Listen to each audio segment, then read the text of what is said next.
বুঝিহীন না আপনি ওযু কিভাবে করবেন, ওযুর ইবাদত করতে হবে।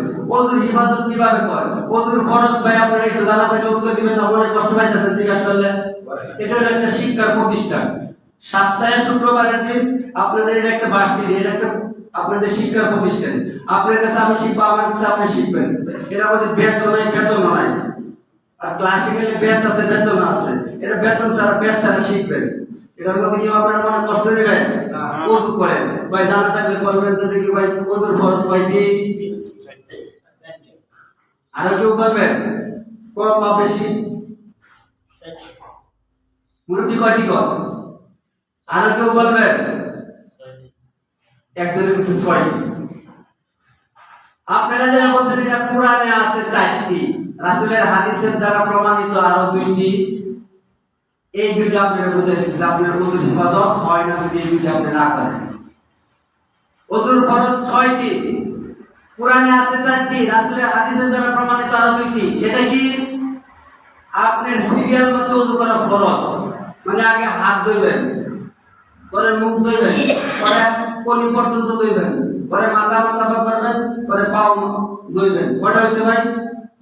4টি হইছে। আগে হাত ধুইবেন, মুখ, 2 হাত কোনির উপর পর্যন্ত দেওয়া এক ফরজ। চুলের গোড়া হইতে 2 কানের লতি ঠুঁটার নিচ পর্যন্ত দৌতা করা এক ফরজ। কয়টা হইছে ভাই? 2টা। মাথা এই চুলের গোড়া থেকে পিছনের চুলের গোড়া পর্যন্ত টানতে নেবেন, আবার সামনের দিকে আনবেন, আবার কানের মুসুরগুলা ঘুরাইবেন। সমস্ত মাথা মাসাওয়া করা এক ফরজ। কয়টা হইছে ভাই? 3টা। পায়ের গিরার উপর পর্যন্ত সুন্দরভাবে দৌত করবে। কয়টা হইছে ভাই? 4টা। কারণ যদি সিরিয়াল কেউ ভুলে উল্টাপাল্টা হয়, আবার নতুন করে তার সিরিয়াল করতে হবে। আরেকটা কথা, এখন আপনার স্ত্রী সন্তান বিছনায় রাখিয়া ওযু করতে গেছে, সন্তান গড়া গাইতে পড়ে গেছে, অর্ধেক ওযু হইছে, সন্তান উড়াইয়া বাসটাস করে থইয়া আইতে আইতে অঙ্গ শুকায় গেছে, পরে আবার বাকি অঙ্গ দিছে। এটা ওযু হয় না। আমি আমার নিজের প্র্যাকটিক্যাল জীবনে দেখছি, ভালো একজন আলেম তাদেরকে জানালা করার জন্য দায়িত্ব নিত। সেই আলেমকে দেখলাম শীতের দিন ওযু কিভাবে করছে, মাথা সাফা করে যেভাবে, হাতে পানি নিয়ে এভাবে একটু করে বসলো, এরপরে রুমাল বাইরে মুখ আর হাত মুছলো, মুছার পরে পায়ের মোজা খুললে পরে আবার পাও ধুইলো, ধুয়ে পরে পাও মুছলো। এক অঙ্গ ভিজা থাকতে থাকতে আরেক অঙ্গ ধুয়ে শেষ করতে হবে। সিরিয়াল ভাবে ওযু করতে হবে 1, আর পুরো ওযু একসাথে শেষ করতে হবে 2। এই 2টা ফরজ অনেকেরই বোঝা নাই। যদি আপনি মনে করেন যে না আমি মোবাইলে হঠাৎ করে অনেকে মোবাইল রিসিভ করে, অর্ধেক ওযু করলেন, হাত ধরলেন বা মুখ ধরলেন, মাথা মাথা করলেন না, অর্ধেক ওযু করার পর আপনি ফোন আইছে, ফোনটা রিসিভ করে কথা বললেন, জরুরি আপনি ফোন আইছে, কেউ ফোন দেয় কাটটা ও জরুরি রিসিভ করে, জরুরি না হলে আছে কিনা নাই? আছে। রিসিভ করলেন, করার পরে কথা কইতে কইতে আপনি যে মুখ ধরছেন এটা শুকায় গেছে, পরে যদি পাও দিয়ে আসা পারেন তার ওযু হয় নাই। এই জন্য বললাম ওই আলেমকে দেখলাম মুখ ধোয়ার পর, শীতের দিন মুখ ধোয়ার পর, হাত ধোয়ার পর মুখ আর হাত রুমালে মুছছে, তারপরে আবার জুতা মোজা খুলছে, পরে পাও দিছে, তার ওযু বাতিল। এই জন্য ওযুর মধ্যে সুন্নাত আছে 10টা। এই জন্য আল্লাহ রাসূল বলেছেন মান হাফাযা আলা সালাওয়াতিল খামস আলা উযুহিন্না ওয়া রুকুইহিন্না। এবার আসে রুকুর ইবাদত। ওযুর ইবাদত শর্টকাট বললাম, এবার আসে রুকুর ইবাদত। রুকু করে অনেক মানুষ, রুকু যায় আর উঠে, তাসবিহ করার সময় নেই। যদি তাসবিহ করার সময় নাই থাকে, নামাজের সময় দিতে চায় না, আমাদের সময়ের অভাব। আল্লাহ তাআলা সময়ের ব্যাপারে কসম খাইলেন, সূরার নাম সূরা আসর, সূরা আসরে আল্লাহ তাআলা সময়ের কসম খাইলেন, যেই সময় আল্লাহ আপনাকে দিলেন ওই সময়ে তুমি আল্লাহর একটু সময় দিবেন। নামাজের বেলা সময় নাই, কোরআন তেলাওয়াতের বেলা সময় নাই, কাজের বেলা সময়ের অভাব নাই, তারপরে রাতে দিনে কাজ করে, কাজের বেলা সময়ের অভাব নাই, আত্মীয় বাড়ি যাওয়ার সময়ের অভাব নাই, দোকানে চাষটালে বসে থাকার সময়ের অভাব নাই, মসজিদে রুকু করার সময় নাই। এই জন্য বলছে আল্লাহ রুকুইহীন না, যারা রুকুর ইবাদত করলো না, রুকুতে যারা সুন্দরভাবে রুকু করলো না, তারা রুকুতে গেল আর কি করলো আর না করলো উঠে বললো ছড়বেন। এরকম তার কেউ শুনতে পাইছি 20 টাকার নাম 20 মিনিট আমি নিজেও করছি, আরো কম সময়ে করছি। তারা আমি 20 টাকা চলা আদায় করছি, এশার 9 আর তারা আমি 20 ব্যক্তি মিলে 20-25 মিনিটে শেষ করে দিছি। আর এখন 4 টাকা চলা আদায় করতে 10 মিনিট সময় লাগে। তাহলে যে টাকা 20 টাকা 20 মিনিটে পড়ছি 4 টাকা 10 মিনিট সময়ের পার্থক্য হয়েছে, কি হয়েছে না ভাই? অনেক পার্থক্য হয়েছে। এরা বলছে আল্লাহ রুকুইন না, যারা রুকুকে ইবাদত করলো না, রুকু কিভাবে ইবাদত করবেন, রুকু কিভাবে দিবেন, রুকু দেওয়া শিখেন, রুকু কিভাবে দিবেন। রুকু দেওয়ার পর আপনার পিঠের উপর একটা পাত্র রাখা হবে পানিয়ে ভরা, ওই পাত্রের পানি যেন থাকে পয়দা যেন না হয়। যদি রুকু আপনার এদিক দিয়ে হয় তাহলে পাত্রের পানি থাকবে না, করবো ভাই করে দেবো।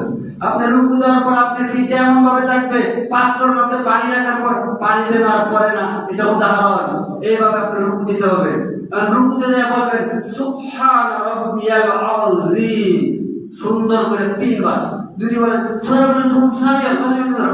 আল্লাহু আকবার, এই রুকুর ইবাদত হয় না। এবার আসেন সিজদার ইবাদত। আমরা সিজদা করি কাকের মতো টুকুর দেই, সূরের মধ্যে নিকৃষ্ট সূরে যে সালাত সুর, ভাই কোন সুর নিকৃষ্ট সুর? সালাত সুর। মাল চুরি করছেন এই জন্য রাসূল নিকৃষ্ট সুর কয় না, ওভাবে মাল চুরি করে গেছে পরে নিকৃষ্ট সুর কইছে না। তারা রুকু সিজদার সময় দিতে চায় না, তারা সালাত সুর, তারা হাদিস সুর, তারা নামাজ সুর। আল্লাহ রাসূল বলেন নিকৃষ্ট সুর হলো সালাত সুর, নামাজ সুর, রুকু সিজদা সুর। এই হাদিসে তারা এটাই বলেছে। মুস্তাদ আহমদ 18352 নম্বর হাদিস, মান হাফাযা আলা সালাওয়াতিল খামস আলা উযুহিন্না ওয়া রুকুইহিন্না ওয়া সুজুদিহিন্না ওয়া ওয়াকিদিহিন্না ওয়া যাবাতাহুল জান্নাহ, আল্লাহ তাআলা তাদেরকে জান্নাত দিবেন যদি তারা এইভাবে সালাত ইবাদত করে।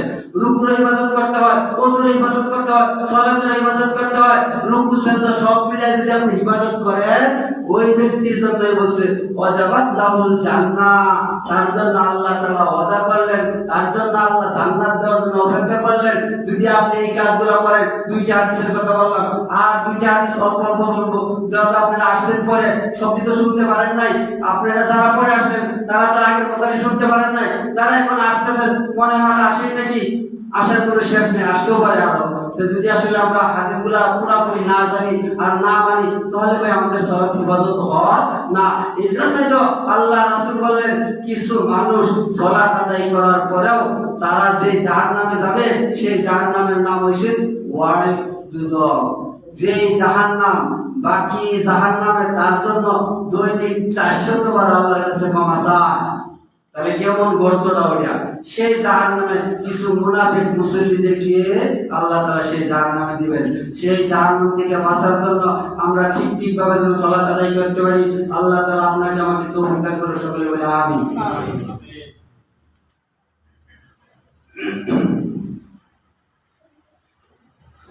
অল্প সময়ে আর দুইটা হাদিস বলবো আপনাদের সাথে। একটা হাদিস দ্বারা বোঝাইছে পুরুষ মানুষ আযান শুনতে যদি পায়, সে যদি জামাতে নামাজ না পড়ে, রাসূল বলেন তার সালাত নেই, হাদিসের দ্বারা প্রমাণিত। আরেকটা হাদিস হলো আপনি একা সালাত আদায় করবেন, জামাতের নেকি পাবেন, উত্তম সওয়াব পাবেন ওই জামাতের থেকে। ওটাও কিন্তু জামাত। কোন জামাত? আপনি হাদিস দিয়ে বুঝবেন। 1203 নম্বর হাদিস, রাখাল পাহাড়ের উপরে ছাগল রাখার সময় ওয়াক্ত হওয়ার সাথে সাথে তিনি একাই আযান দিয়া একাই সালাত আদায় করলেন। ওটা কি ভাই জামাতে বললো? কত নম্বর হাদিস? 1203 নম্বর হাদিস। যে কোন আলেমকে জিজ্ঞাসা করবেন, সব আলেমই এটা জানেন। পাহাড়ের উপর রাখাল ভেড়া বকরি রাখার সময় ওয়াক্ত হওয়ার সাথে সাথে আযান দেশে একাই সালাত আদায় করছে, জামাতে করে নাই। আল্লাহ তাআলা ডাক দিয়া ফেরেশতাকে ডাক দিয়া বলে, ফেরেশতা তোমরা সাক্ষী থাকো, এই ফেরেশতা তোমরা আদম সন্তান বানাইতে নিষেধ করেছিলা, এই তোমরা সাক্ষী থাকো, এই রাখালকে আমি জান্নাত দিয়ে দেব। বলি সুবহানাল্লাহ। রাখালের ব্যাপারে আল্লাহর খেয়াল আছে না নাই?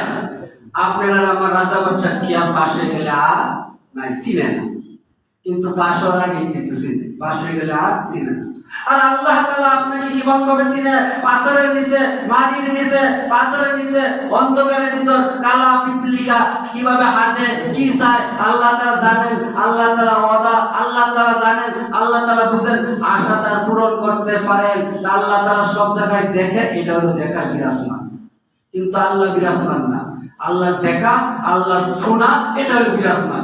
আল্লাহ কিন্তু বিরাজমান নয়। অনেক আলেম বলে আল্লাহ বিরাজমান না, ভাই আল্লাহ দেখাটা বিরাজমান। ভাই সূর্যটা কি আমাদের সব জায়গায় না? এক জায়গায় সূর্যটা এক জায়গায়, কিন্তু সূর্য